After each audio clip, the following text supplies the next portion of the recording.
Bom, vamos lá. O assunto da vez é quente e tem nome e sobrenome. Nicolás Otamendi. E que nome, hein? Pois é. O Vasco da Gama parece que está mirando alto, bem alto. Estamos falando do zagueiro campeão do mundo com a Argentina em 2022, capitão do Benfica. Uma referência. Exato. E a gente tem bastante material para analisar hoje.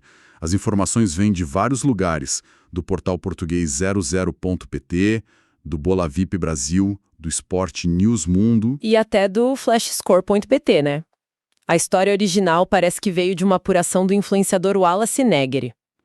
Isso, então a nossa missão aqui é tentar mergulhar nisso, entender o que está por trás, é só especulação ou tem algo mais sólido? Eu acho que a questão principal é: o que essa possível contratação representa? Como assim? Não é só sobre um zagueiro.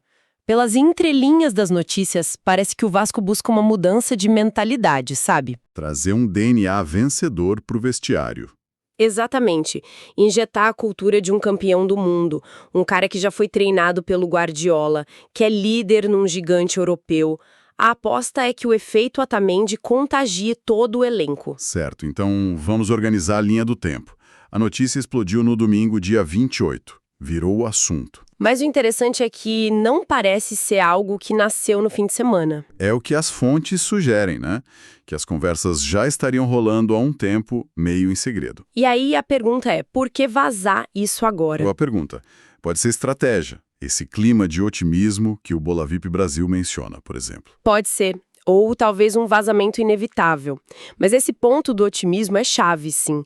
Sugere que o Vasco sente que tem um caminho. E tem mais, né? Eles falam de uma reunião decisiva. Isso, uma reunião entre a diretoria e os representantes do jogador, marcada para acontecer antes do Ano Novo. O que, se for verdade, tira o assunto do campo da especulação e bota no campo do projeto. Com prazo para acontecer. Um prazo bem curto, aliás. Antes do Ano Novo significa urgência total. É um sinal de que o Vasco não está sondando, está tentando fechar o negócio. Imagina o impacto de um anúncio desses na virada do ano. Seria uma mensagem muito forte para o mercado, com certeza. E que mensagem! Para quem talvez não acompanhe tanto o futebol europeu, vamos dimensionar quem é o Otamendi. É fundamental fazer isso. Porque falar campeão do mundo é uma coisa, mas a carreira dele é muito mais. A gente está falando de um jogador de 37 anos, faz 38 em fevereiro. E essa idade, no caso dele, não significa nada perto do fim de carreira. Longe disso. Não mesmo. A carreira dele é, assim, um absurdo. Começando pela seleção. Ele não foi só campeão em 2022. Ele foi um dos pilares, titular absoluto. Quantos jogos ele tem pela Argentina? São 129 jogos. É um número de lenda. E o mais impressionante, ainda existe a expectativa de que ele jogue a Copa de 2026. Ele não está se despedindo. Ele ainda é parte do núcleo principal. E nos clubes? A história é a mesma. Ele se manteve no topo por mais de uma década. Com certeza. Ele aparece no Vélez, já campeão, vai para o Porto e ganha tudo. Passa pelo Valência e aí chega no auge. Manchester City. O City do Guardiola. E ele era um dos zagueiros mais importantes daquele time. Desde 2020 está no Benfica. E aí vem o ponto que eu acho mais incrível sobre o momento dele. Que ele não é um reserva de luxo. Que nada. Ele é o capitão, titular indiscutível. O técnico José Mourinho considera ele uma peça-chave. E tá jogando direto. Muito. Nessa temporada já tem 3 gols em 29 jogos. Ele não tá parado, tá jogando em altíssimo nível na Europa. É um cara com mais de 20 títulos nacionais na carreira. E tem um detalhe que conecta tudo isso ao Brasil, que pode ser uma peça-chave nessa negociação. Ah, sim. Um ponto fascinante. Ele já jogou aqui. Exato. Muita gente talvez não lembre, mas em 2014 ele teve uma passagem por empréstimo pelo Atlético Mineiro. Foi curta, né? Curtíssima. Só 19 jogos. Mas ele deixou uma ótima impressão. A torcida do Galo lembra dele com muito carinho. O que significa que a adaptação não seria do zero. Exatamente. Ele já conhece o calendário, a pressão, as viagens. É um fator que diminui muito o risco de uma aposta desse tamanho. Ok, o perfil do jogador é inquestionável. Mas aí vem a parte prática. Como o Vasco conseguiria tirar o capitão do Benfica no meio da temporada europeia? Isso soa quase impossível. E esse é o grande xadrez da negociação. Basicamente, existem 2 cenários possíveis, segundo as fontes. Certo. O primeiro é o do pré-contrato. O contrato dele com o Benfica vai até o meio de 2026, então a partir de janeiro ele já pode assinar um pré-contrato com qualquer clube. E se apresentaria de graça no meio do ano. Isso. Essa seria a opção mais segura financeiramente para o Vasco. Você garante o jogador sem pagar transferência. Mas, por outro lado, o time continuaria com a carência na zaga por mais 6 meses. Ele só chegaria no meio do Brasileirão. É uma troca. Economiza dinheiro, mas perde tempo. E tempo no futebol custa caro. Aí entra o segundo cenário. A liberação imediata. Exato. Uma negociação para ele vir agora. E isso não é tão impossível quanto parece. O portal 00.pt lembra que a saída dele já foi especulada antes como um fim de ciclo natural. Ah, então não é um assunto proibido lá em Lisboa. Interessante, eles podem preferir receber um dinheiro agora a perder o jogador de graça daqui a uns meses. E essa escolha entre pagar agora ou esperar diz muito sobre a ambição do clube para essa temporada, não é? Sem dúvida. Pagar agora seria um sinal de que eles acreditam que o time está um jogador desse nível de mudar de patamar. Mas mesmo que resolvam com o Benfica, tem o outro obstáculo.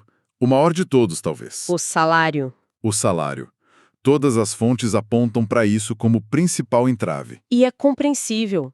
Estamos falando de um padrão salarial europeu, de um cara que jogou na Premier League, é ídolo em Portugal. Como o Vasco encaixaria isso no orçamento? Esse é o nó da questão. É o ponto que pode fazer o sonho virar realidade ou continuar sendo só um sonho. Exige uma engenharia financeira muito criativa. E por que o Vasco estaria disposto a enfrentar um desafio financeiro desse tamanho? A necessidade de um zagueiro é tão urgente assim? Parece que sim. O Sport News Mumblo detalha bem esse cenário.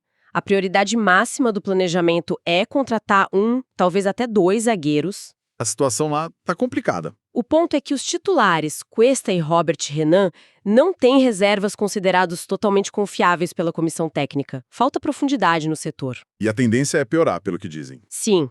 O Lucas Oliveira está de saída para o Ceará e o Lucas Freitas também deve ser negociado. O setor está ficando vazio. Então o Otamendi não chegaria para ser mais um? De jeito nenhum. Chegaria para ser o dono da defesa. Ele não preenche só uma vaga no elenco, ele preenche uma lacuna de liderança, de comando. É um investimento no intangível, sabe? É uma tentativa de mudar o status do time como um todo? Exato. E é interessante ver que o Vasco não é o único clube de olho nele, mesmo aos 37 anos. Isso valoriza a tentativa. Quem mais estaria de olho? O Flash Score lembra que, recentemente, o nome dele foi ligado ao Barcelona. E que na temporada passada o River Plate tentou com muita força a contratação dele. Ou seja, ele ainda está na prateleira de cima. Com certeza. O que mostra o tamanho da oportunidade que o Vasco está tentando agarrar. E também a dificuldade da concorrência. Ok. Então, amarrando tudo, o cenário é esse. O Vasco está numa negociação que é, ao mesmo tempo, complexa e muito ambiciosa. É extremamente ambiciosa. Otamendi não seria só um reforço técnico. Ele traria essa aura de campeão do mundo, uma liderança forjada na Europa. Exato. E a mentalidade que o clube parece ter identificado como o ingrediente que falta. É uma aposta de altíssimo impacto. Com riscos e recompensas na mesma proporção. Exato. A complexidade está no contrato, no salário, no timing. Mas os relatos indicam que existe um esforço real para fazer acontecer. Seria a chegada de um vencedor. Mas um vencedor já numa fase mais avançada da carreira. O que sempre gera aquele debate sobre o custo-benefício. Perfeito. E para a gente encerrar, fica aqui uma reflexão. O Otamendi é conhecido por um estilo de jogo muito físico, aguerrido, de imposição. Muita raça. Como esse estilo, aos 38 anos, se adapta ao calendário maluco do futebol brasileiro? Com jogos a cada 3 dias, viagens longas. É uma ótima questão, e eu acho que vai além do físico. Como assim? O ponto, para mim, é de que forma a inteligência de jogo dele, o posicionamento, a experiência de uma década no topo, podem compensar a perda natural de velocidade. E talvez a questão mais importante, a mental. Como um jogador que já marcou os melhores do mundo na Champions League e levantou uma Copa do Mundo, encontra motivação para, numa quarta-feira à noite, jogar uma partida de campeonato estadual com a mesma intensidade. A adaptação não é só física, é de cabeça. E essa, no fim das contas, é a verdadeira chave para o sucesso de uma aposta tão grande quanto essa.